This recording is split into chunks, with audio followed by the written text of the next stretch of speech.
दोस्तों स्वागत है आप सभी का आपके अपने YouTube चैनल स्टैटिक्स IQ पे। दोस्तों आप सभी को पता है हम यहाँ पे रोज जो SSC GD 2022 में वैकेंसी आई हुई है। वैकेंसी भी दोस्तों कम नहीं है, 24,000 प्लस 24,000 से ज्यादा पदों के लिए वैकेंसी आई हुई है और इसी वैकेंसी को कवर करने के लिए हम यहाँ पे रोज एकत्रित होते हैं। और दोस्तों जीके और जीएस से जो जीके और जीएस से SSC GD में जो इस बार 20 क्वेश्चन पूछे जाने वाले हैं उन 20 क्वेश्चनों की प्रिपरेशन करने के लिए और 20 में से जो मैक्सिमम क्वेश्चन कर पाए उसकी तैयारी करने के लिए हम यहाँ पे रोज एकत्रित होते हैं। पिछले जो क्लास को आपने जो प्यार और सपोर्ट दिया है दोस्तों उन सभी के लिए धन्यवाद। दोस्तों आप इसी प्रकार से प्यार और सपोर्ट बनाए रखिएगा। हम यहाँ पे जो 60 दिन में 60 मॉक टेस्ट करने वाले हैं और यह जो टारगेट है यहाँ पे आप सभी के प्यार और सपोर्ट से ही दोस्तों पूरा होने वाला है। दोस्तों यदि आज ही आप हमारे चैनल से जुड़े हैं तो चैनल को सब्सक्राइब करके बेल आइकन पे प्रेस करके आप हमसे जुड़ सकते हैं और जो SSC GD जो 2022 की वैकेंसी है उसमें अपनी दावेदारी मजबूत कर सकते हैं। जी हाँ दोस्तों, अपनी दावेदारी मजबूत कर सकते हैं क्योंकि यहाँ से आपको हर रोज जो 60 दिनों तक लगातार जीके और जीएस से यहाँ पे मॉक टेस्ट मिलने वाले हैं और बिल्कुल एग्जाम ओरिएंटेड दोस्तों क्वेश्चन यहाँ पे आप सभी को देखने को मिलेंगे। तो यहाँ पे बने रहिएगा दोस्तों हमारे चैनल के साथ।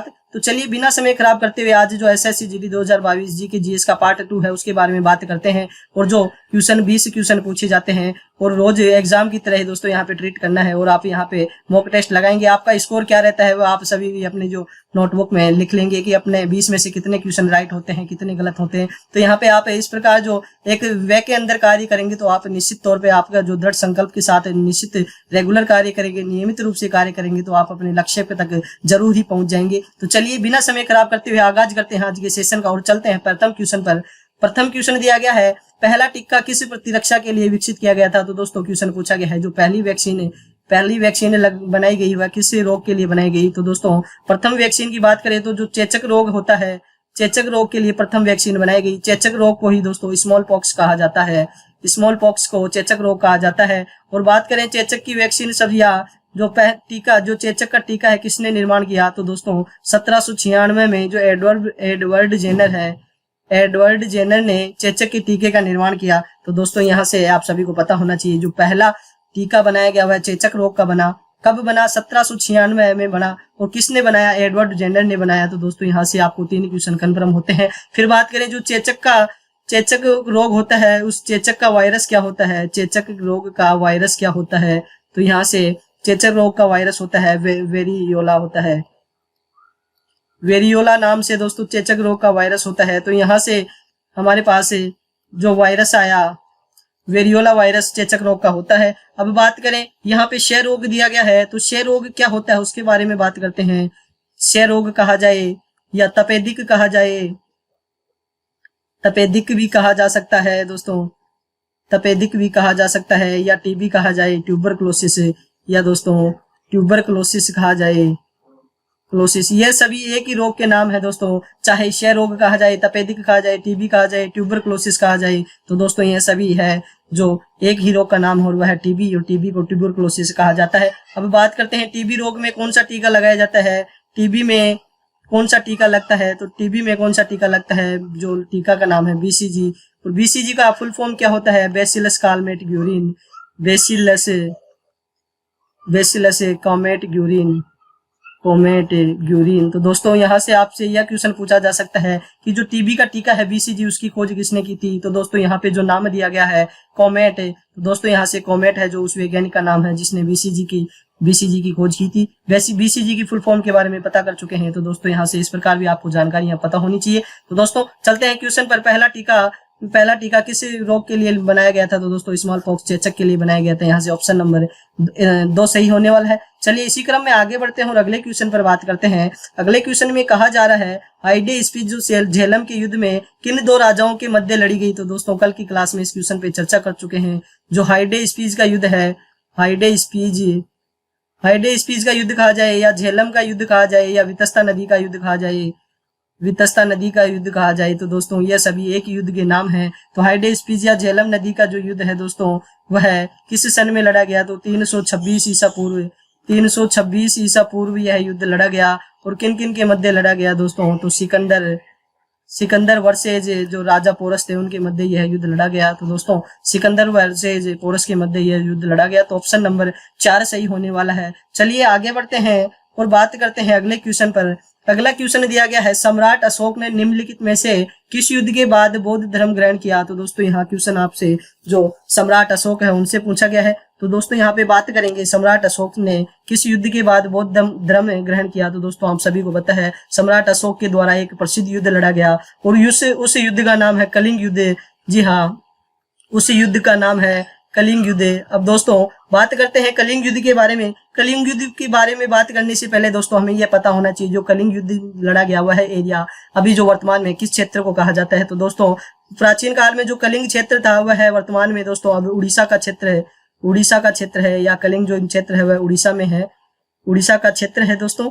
अब बात करते हैं कलिंग का युद्ध कब लड़ा गया। तो दोस्तों कलिंग का युद्ध सन 261 ईसा पूर्व 261 ईसा पूर्व यह युद्ध लड़ा गया।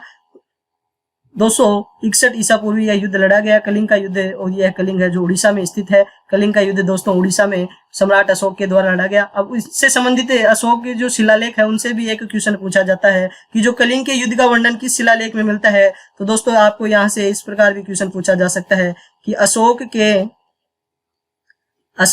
कलिंग युद्ध का वर्णन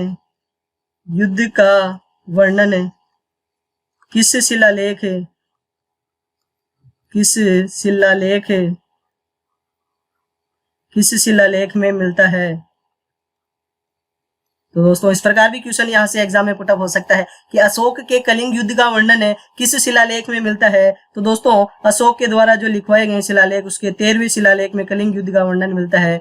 13वें शिलालेख में कलिंग युद्ध का वर्णन मिलता है। अब दोस्तों बात करते हैं क्वेश्चन में। तो दोस्तों यहाँ पे बक्सर का युद्ध है, आप सभी को पता है, अंग्रेजों और दोस्तों जो बंगाल के नवाबों के मध्य लड़ा गया। तो यहाँ से यह ऑप्शन नहीं होने वाला है। हल्दी घाटी का युद्ध अकबर और महाराणा प्रताप के मध्य लड़ा गया। तराइन का युद्ध दोस्तों आप सभी को पता है मोहम्मद गोरी और दोस्तों जो पृथ्वीराज चौहान थे उनके मध्य लड़ा गया। अब यह एक बचा कलिंग का युद्ध है, और कलिंग का युद्ध है जो उड़ीसा में लड़ा गया है, जो सम्राट अशोक के द्वारा लड़ा गया है। चलिए आगे बढ़ते हैं और बात करते हैं अगले क्वेश्चन पर। अगला क्वेश्चन दिया गया है, अल बरूनी की प्रसिद्ध कृति किताब उल हिंद भाषा में एक रचना है। तो दोस्तों जो पुस्तक अल बरूनी के द्वारा लिखी गई है, अल बरूनी की जो प्रमुख पुस्तक है उस पुस्तक का नाम है किताब उल हिंद।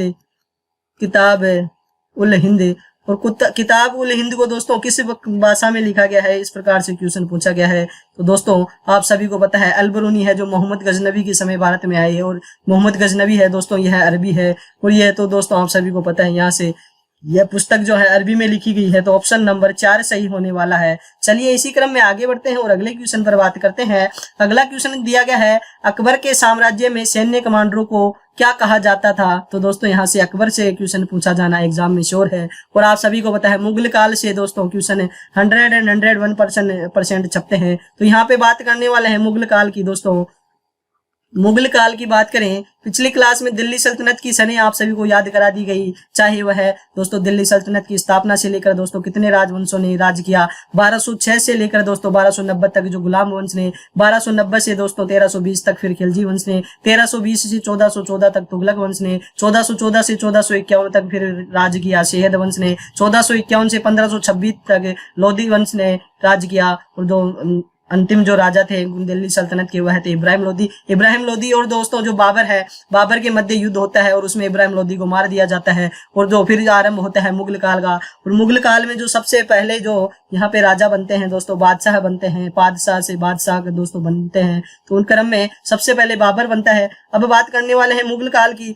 मुगल काल का जो उदय होता है वह 1526 में होता है। 1526 से लेकर 1707 तक दोस्तों यहाँ पे मुख्य राज रहता है। फिर इन्हीं के जो वंशज होते हैं मुगल काल के बादशाह होते हैं, वह बादशाह अंग्रेजों के अधीन राज करते जाते हैं, और 1856 पर जब अकबर सेकंड को दोस्तों उनको अपना जो बनाकर उसे रंगून भेज दिया जाता है अंग्रेजों के द्वारा, तब तक मुगल काल चलता रहता है। तो मुगल काल से आपको यहाँ पे क्वेश्चन पुटअप होने श्योर है कि मुगल काल से क्वेश्चन पूछे ही जाने वाले हैं। तो चलिए बात करते हैं मुगल काल में अन्य राजाओं का, जो बादशाहों का कालक्रम क्या रहा, किस प्रकार इन्होंने राज किया। तो सबसे पहले जो मुगल काल में सबसे पहले जो बादशाह बने वह थे बाबर, और बाबर ने जो 1526 से लेकर 1530 तक 4 वर्ष तक ही दोस्तों राज किया। फिर बाबर के बाद में उनके पुत्र आए हुमायूं ने 1530 से लेकर 1539 तक राज किया। फिर 1539 में उन्होंने दोस्तों यहाँ पे हेमू के द्वारा हरा दिया गया, और फिर यहाँ पे शेरशाह सूरी के द्वारा सूरी वंश की स्थापना की गई। तो फिर उन्होंने शेरशाह सूरी को हराया और 1555 से 1556 तक फिर राज किया। 2 कालखंड रहे। फिर आए दोस्तों मुगल काल। मुगल काल के सबसे प्रतापी राजा अकबर, राजा कहा जाए या बादशाह कहा जाए, तो सबसे प्रतापी जो बादशाह थे वह अकबर थे। अकबर ने राज किया 1556 से 1605 ईस्वी तक। फिर अकबर के जाने के बाद इनके पुत्र आए सलीम। सलीम को ही दोस्तों पूर्ण दूसरा नाम है जहांगीर। और जहांगीर ने 1605 से लेकर 1627 तक राज किया। फिर जहांगीर के बाद में शाहजहां ने जो 1627 से लेकर 1658 तक यहाँ पे राज किया। फिर उनके बाद आते हैं औरंगजेब या आलमगीर।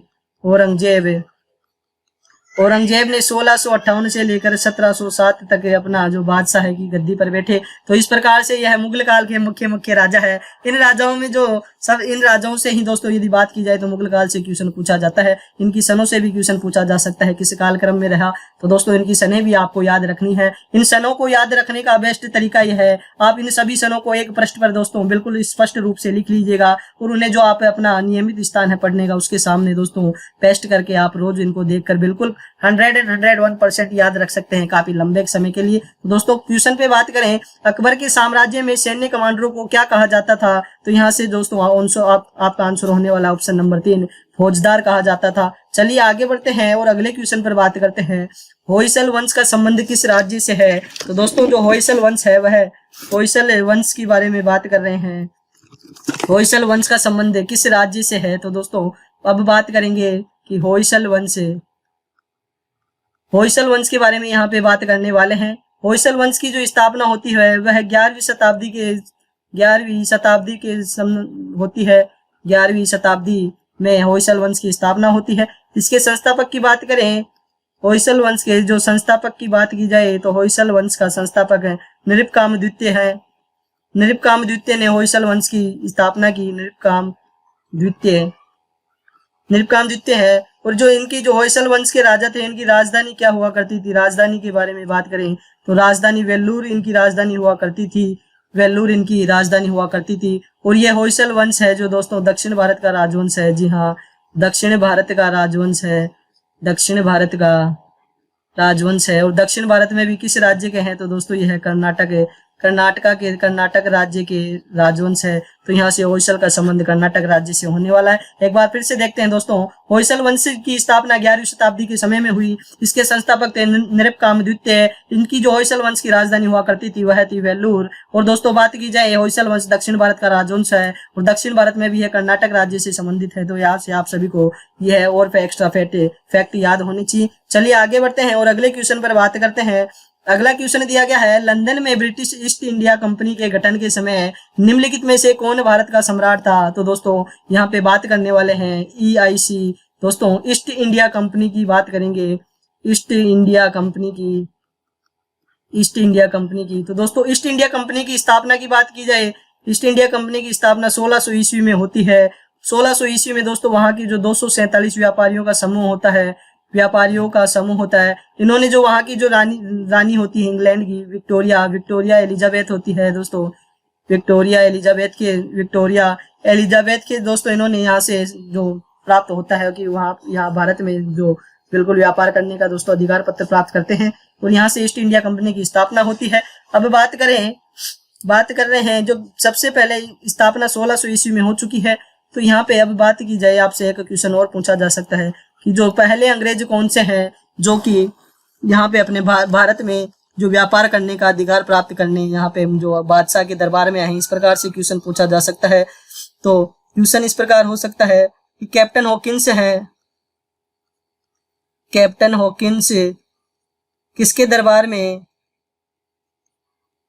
दरबार में भारत आया।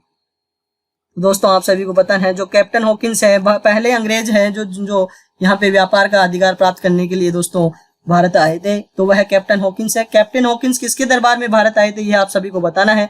तो दोस्तों बात करें किसके दरबार में आए थे, तो दोस्तों यह है 1608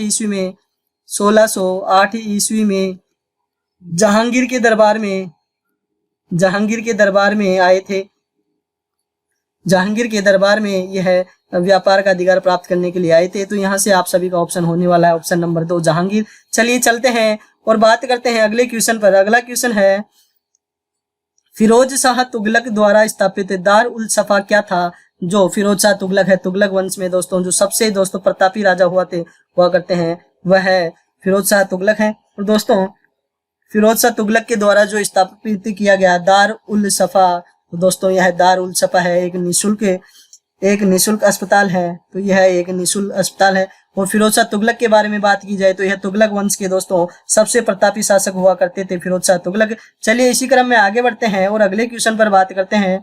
अगला क्वेश्चन दिया गया है, निम्नलिखित में से कौन एक ज्वारीय बंदरगाह है? यहाँ से आपको बंदरगाह से पूछा गया है कि ज्वारीय बंदरगाह है कौन सी है। तो दोस्तों आप सभी को पता है जो कांडला बंदरगाह है, कांडला बंदरगाह है, यह एक ज्वारीय बंदरगाह है। और कांडला बंदरगाह है जो दोस्तों आप सभी को पता है गुजरात राज्य में स्थित है, गुजरात राज्य में स्थित है, गुजरात के राज्य में स्थित है। इसकी स्थापना है जो 1930 में की जा चुकी थी। और अभी दोस्तों इसका नाम भी बदल दिया गया है, कांडला बंदरगाह का नाम बदलकर, कांडला बंदरगाह का नाम बदलकर दीनदयाल उपाध्याय बंदरगाह कर दिया गया है, दीनदयाल उपाध्याय बंदरगाह कर दिया गया है। जी हाँ, दीनदयाल उपाध्याय बंदरगाह कर दिया गया है, जो इसका नाम परिवर्तन किया गया है। अब बात करें विशाखापत्तनम, विशाखापत्तनम जो बंदरगाह है यह आंध्र प्रदेश में स्थित है। जी हाँ, आंध्र प्रदेश में स्थित है। अब बात करें तूतीकोरिन, तूतीकोरिन बंदरगाह है तमिलनाडु में स्थित है। जी हाँ, तमिलनाडु में यह बंदरगाह स्थित है। तो इस प्रकार से आपके क्वेश्चन का आंसर जो भारत की कौन एक ज्वारीय बंदरगाह है, तो कांडला बंदरगाह है जो ज्वारीय बंदरगाह है। और जो विशाखापट्टनम बंदरगाह है यह आंध्र प्रदेश में है, और तूतीकोरिन बंदरगाह है तमिलनाडु में है। चलिए दोस्तों आगे बढ़ते हैं और अगले क्वेश्चन पर बात करते हैं। अगला क्वेश्चन दिया गया है, निम्नलिखित में से किस भारतीय राज्य में गोरीचैन चोटी स्थित है? तो दोस्तों यहाँ पे चोटी से क्वेश्चन पूछा गया है, गोरीचैन चोटी किस राज्य में स्थित है? तो दोस्तों यहाँ पे बात की जाए गोरीचैन चोटी की, गोरीचैन चोटी, तो गोरीचैन चोटी है जो भारत के उत्तर पूर्वी राज्य है अरुणाचल प्रदेश, अरुणाचल प्रदेश में स्थित है, अरुणाचल प्रदेश में स्थित है। और अरुणाचल प्रदेश में भी जो तवांग जिला है, तवांग, अरुणाचल प्रदेश के तवांग जिले में स्थित है। जी हाँ, जो अरुणाचल प्रदेश का तवांग जिला है, तवांग जिले में यह स्थित है। इसकी ऊंचाई की बात की जाए, गोरीचैन चोटी की ऊंचाई की बात की जाए तो यह 21,000 फीट ऊंची है दोस्तों, 21,000 फीट ऊंची है। अब बात करें यहाँ पे अरुणाचल प्रदेश के बारे में बात की जाए तो भारत का सबसे उत्तरी पूर्वी राज्य है। जी हाँ, यह है भारत का सबसे उत्तरी पूर्वी राज्य है। जी हाँ, भारत का सबसे उत्तरी पूर्वी राज्य है। यहाँ से ही भारत में सूर्य का उदय होता है, आप सभी को पता है। अरुणाचल प्रदेश भारत का सबसे पूर्वी राज्य भी है, यहाँ से सूर्य का उदय होता है। फिर इसमें भारत का सबसे कम जनघनत्व वाला राज्य भी यही है। जी हाँ, अरुणाचल प्रदेश भारत का सबसे कम जनसंख्या घनत्व वाला राज्य है। जी हाँ, सबसे कम जनसंख्या घनत्व वाला राज्य अरुणाचल प्रदेश ही है। तो यहाँ से गोरीचैन चोटी किस राज्य में स्थित है? अरुणाचल प्रदेश राज्य में स्थित है। ऑप्शन नंबर 1 सही होने वाला है। चलिए इसी क्रम में आगे बढ़ते हैं और बात करते हैं अब अगले क्वेश्चन पर। अगला क्वेश्चन दिया गया है, हाल ही में जारी जनगणना 2011 से संबंधित अतिरिक्त आंकड़ों के अनुसार भारत में किस समुदाय का लिंगानुपात सबसे कम है? तो दोस्तों यहाँ पे क्वेश्चन पूछा गया है 2011 की जनगणना से, और आपकी एग्जाम में बिल्कुल यहाँ से जनगणना से भी क्वेश्चन बनने वाला है। तो यहाँ पे बात करेंगे 2011 की जनगणना, और जनगणना में क्वेश्चन पूछा गया है किस समुदाय का लिंगानुपात सबसे कम है? तो दोस्तों मैं यहाँ से आप सभी समुदाय का लिंगानुपात बताने वाला हूँ। वैसे तो ओवरऑल बात की जाए तो 2011 की जनगणना में जो लिंगानुपात टोटल ओवरऑल सभी राज्यों का है, पूरे देश का बात की जाए तो लिंगानुपात जो आया था वह 943 था। 943 ओवरऑल पूरे देश का है। अब बात की जाए यहाँ पे समुदाय वाइज तो जो बौद्ध धर्म का जो लिंगानुपात है वह 953 है। फिर बात की जाए सिख का तो सिख का 893 है। फिर बात की जाए जैन धर्म की तो जैन धर्म का 940 लिंगानुपात है। जो मुस्लिम समुदाय है उसका 936 है। बात की जाए यहाँ पे हिंदू समुदाय की, हिंदू समुदाय का लिंगानुपात 931 है। ईसाई धर्म की बात की जाए तो इनका लिंगानुपात 1009 है। तो दोस्तों यहाँ से आप देख पा रहे हैं जो भारत का ओवरऑल लिंगानुपात है वह 943 है। 2011 की जनगणना में भारत का ओवरऑल जो सभी दोस्तों समुदायों का मिलाकर 943 लिंगानुपात होता है। समुदाय वाइज बात की जाती है सॉरी दोस्तों, यदि समुदाय वाइज बात की जाए तो 953 बौद्ध समुदाय का है, सिख समुदाय का 893 है, जैन समुदाय का 940 है, मुस्लिम समुदाय का 936, हिंदू समुदाय का 931 लिंगानुपात। और बात की जाए ईसाई धर्म की तो 1009। तो यहाँ से आप बड़े आसानी से देख पा रहे हैं कि सबसे अधिक किस समुदाय का लिंगानुपात है, तो ईसाई धर्म का सबसे अधिक लिंगानुपात है। सबसे अधिक लिंगानुपात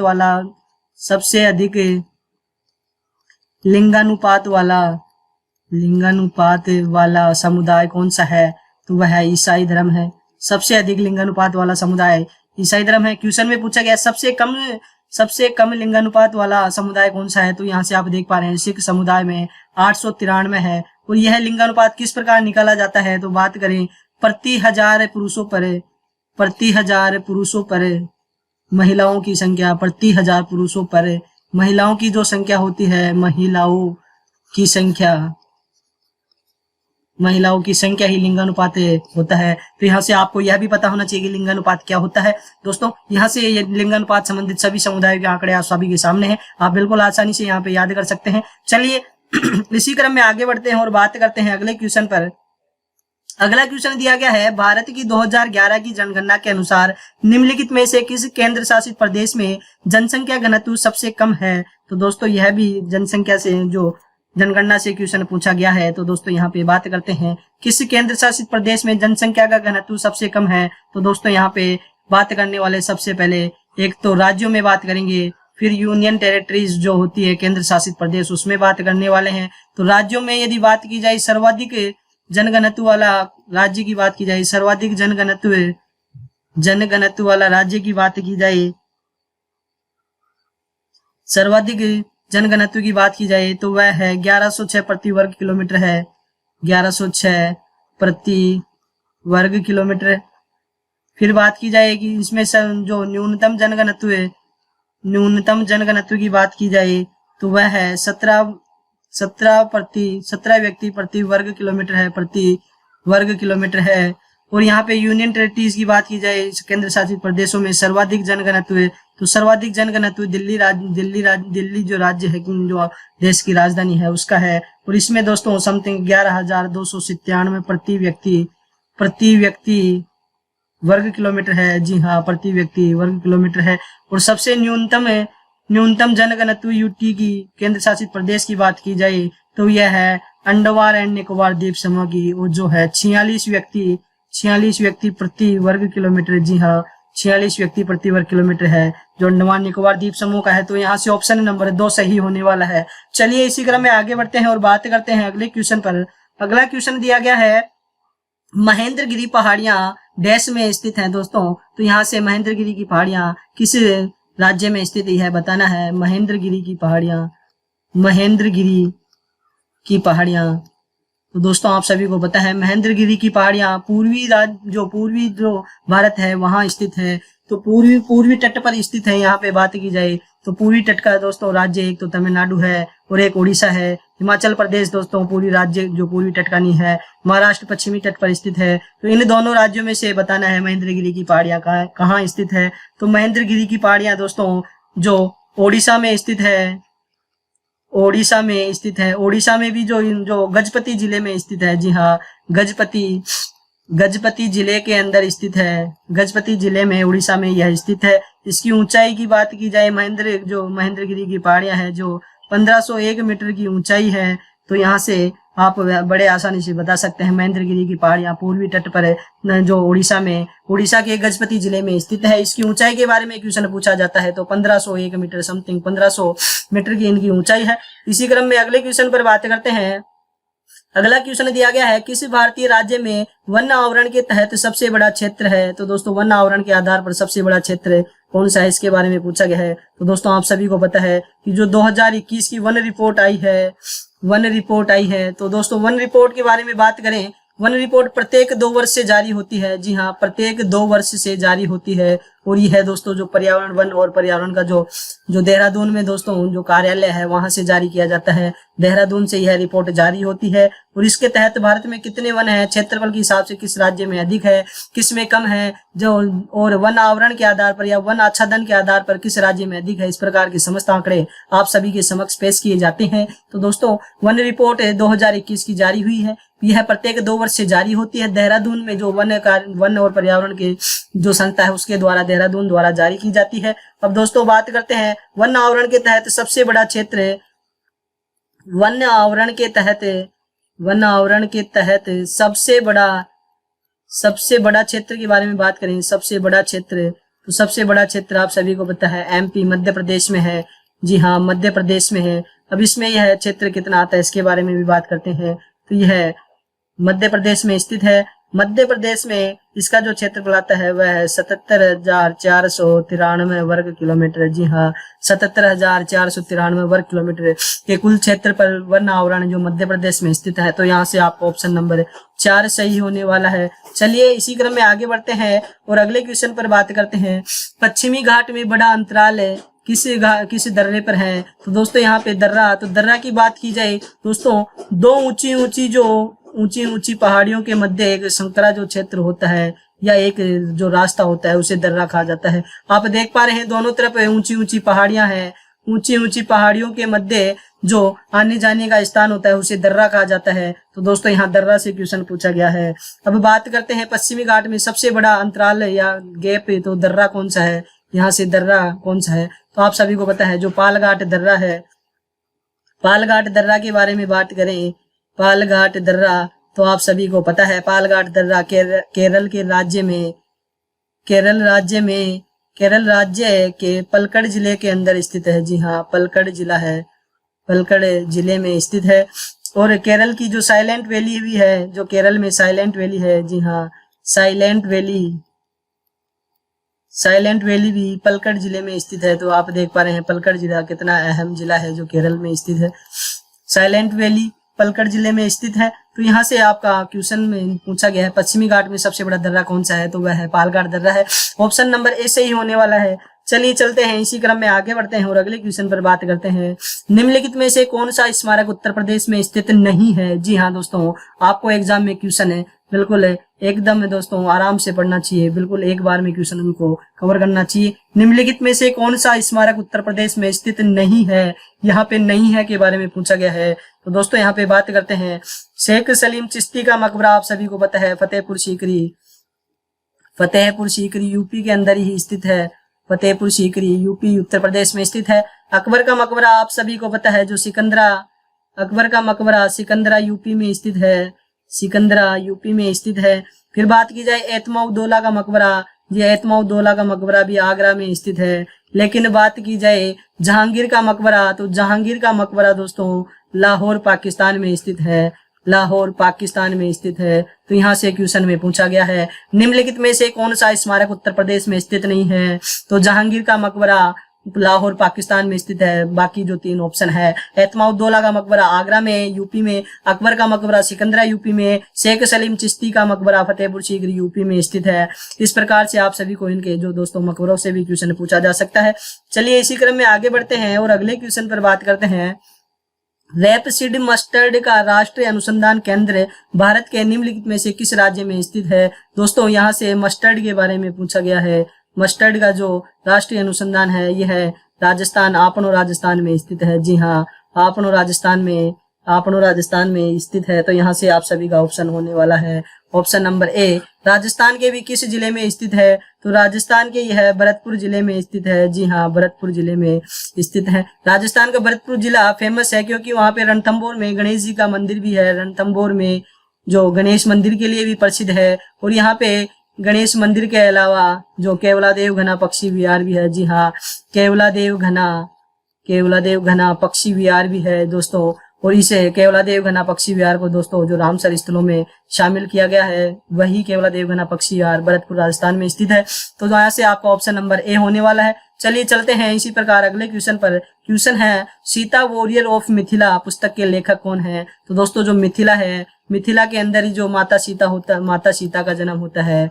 माता सीता का जन्म माता सीता का जन्म मिथिला में होता है। और सीता वॉरियर ऑफ मिथिला जो पुस्तक के लेखक है, पुस्तक के लेखक के बारे में पूछा गया है, वह है option number C, Amish Tripathi के द्वारा सीता वॉरियर ऑफ मिथिला पुस्तक लिखी गई है। तो यहाँ से आपका ऑप्शन नंबर सी सही होने वाला है। चलिए इसी क्रम में आगे बढ़ते हैं और बात करते हैं निम्नलिखित में से कौन सा खेल कौन के कैफे को कप से संबंधित है, कौन के कैफे कप से संबंधित है। दोस्तों मैं आशा करता हूँ आपने यह नाम आज पहली बार सुना होगा, जबकि यह क्वेश्चन है जो एसएससी के एग्जाम में पूछा जा चुका है, इसीलिए यहाँ पे आप सभी के सामने रखा गया है कि आपको एग्जाम में यह क्वेश्चन ऐसा ना लगे कि हमने आज पहली बार इस कप का नाम सुना है। तो दोस्तों चाहे बात की जाए कौन के कैफ कप के बारे में, या बात की जाए संतोष ट्रॉफी के बारे में, या बात की जाए रोवर्स कप के बारे में, ये सभी जो कप हैं यह फुटबॉल खेल से संबंधित है। जी हाँ, फुटबॉल खेल से यह सभी संबंधित है। कॉनकेफ कप हो, संतोष ट्रॉफी हो या रोवर्स कप हो, यह सभी फुटबॉल खेल से संबंधित है। तो ऑप्शन नंबर सी सही होने वाला है। चलिए चलते हैं आज की क्लास के अंतिम क्वेश्चन पर। अंतिम क्वेश्चन है प्रयाग प्रशस्ति किस भाषा में लिखी गई थी। जो प्रयाग प्रशस्ति है वह किस भाषा में लिखी गई थी। तो दोस्तों सबसे पहले बात करते हैं प्रयाग प्रशस्ति पर। प्रयाग प्रशस्ति किसके द्वारा लिखी गई। तो प्रयाग प्रशस्ति हरिसेन के द्वारा लिखी गई है। जी हाँ, हरिसेन के द्वारा लिखी गई है प्रयाग प्रशस्ति। इस प्रयाग प्रशस्ति में हरिसेन ने किस राजा का चित्रण किया है। तो गुप्त वंश में जो समुद्रगुप्त थे, समुद्रगुप्त के बारे में यहाँ पे विस्तार पूर्वक चर्चा की गई है। समुद्रगुप्त के बारे में लिखा गया है इस प्रशस्ति में। अब बात की जाए जो प्रयाग प्रशस्ति हरिसेन के द्वारा लिखी गई वह किस भाषा में लिखी गई है। तो दोस्तों जो यह संस्कृत भाषा में लिखी गई है। तो आपका ऑप्शन नंबर सी सही होने वाला है। प्रयाग प्रशस्ति संस्कृत भाषा में लिखी गई है। दोस्तों आज की क्लास के 20 क्वेश्चन पर चर्चा कर चुके हैं। आपके इन 20 क्वेश्चन में कितने क्वेश्चन राइट हुए आप सभी कमेंट बॉक्स में कमेंट करके बताने वाले हैं। तो दोस्तों यदि आज का आपको सेशन अच्छा लगा है तो वीडियो को लाइक कीजिए, ज्यादा से ज्यादा शेयर कीजिए, ताकि यह जो वीडियो है आप सभी के दोस्तों और भाइयों के पास पहुंच सके और वह भी अपनी एग्जाम में दोस्तों अपनी एग्जाम की प्रिपरेशन कर सके बड़े आसानी से। और यदि दोस्तों आपने हमारे जो अन्य वीडियो हैं करंट अफेयर, जो 200 मोस्ट इंपोर्टेंट करंट अफेयर 2022 की, दोस्तों यहाँ पे करंट अफेयर से भी क्वेश्चन पूछे जाने वाले हैं। इन करंट अफेयर को ध्यान में रखते हुए आप सभी के लिए एक विशेष क्लास डिजाइन की गई है और वह आप सभी के लिए क्लास स्टैटिक्स IQ परिवार के द्वारा यहाँ पे प्लेलिस्ट में मिल जाएगी। 200 मोस्ट इंपोर्टेंट करंट अफेयर 2022, वो भी एग्जाम में छपने वाले पर्सन की क्लास डाल दी गई है। तो आप प्लेलिस्ट में जाकर वह क्लास भी देख सकते हैं। SSC GD में करंट से भी क्वेश्चन आने वाले हैं। चलिए दोस्तों यदि आपको आज का सेशन अच्छा लगा है तो वीडियो को लाइक कीजिए, ज्यादा से ज्यादा शेयर कीजिए, ताकि आपका परिवार यह बड़ा हो सके। और दोस्तों आप जब भी कभी भी वीडियो को लाइक करते हैं, शेयर करते हैं, तो हमें भी थोड़ा मोटिवेशन मिलता है। और मोटिवेशन मिलने के साथ ही हम आपके इसी प्रकार जोश के साथ बिल्कुल कंधे से कंधा मिलाकर आप सभी के लिए संघर्ष करते रहेंगे। और दोस्तों यदि आज ही हमारे चैनल से जुड़े हैं तो चैनल को सब्सक्राइब करके बेल आइकन पे प्रेस करके आप हमसे जुड़ सकते हैं। आगे आने वाली आगामी हर एग्जाम की नोटिफिकेशन यहाँ पे मिलने वाली है। और दोस्तों जो आने वाले एग्जामों में चाहे वह इंडिया जीके से हो या स्टैटिक्स से कोई क्वेश्चन हो या करंट अफेयर से क्वेश्चन हो, सभी क्वेश्चनों का यहाँ पे आपको समाधान मिलने वाला है। तो दोस्तों बने रहिएगा दोस्तों हमारे साथ। थैंक्स फॉर वॉचिंग दोस्तों। चलिए मिलते हैं अगले सेशन में। जय हिंद, जय भारत।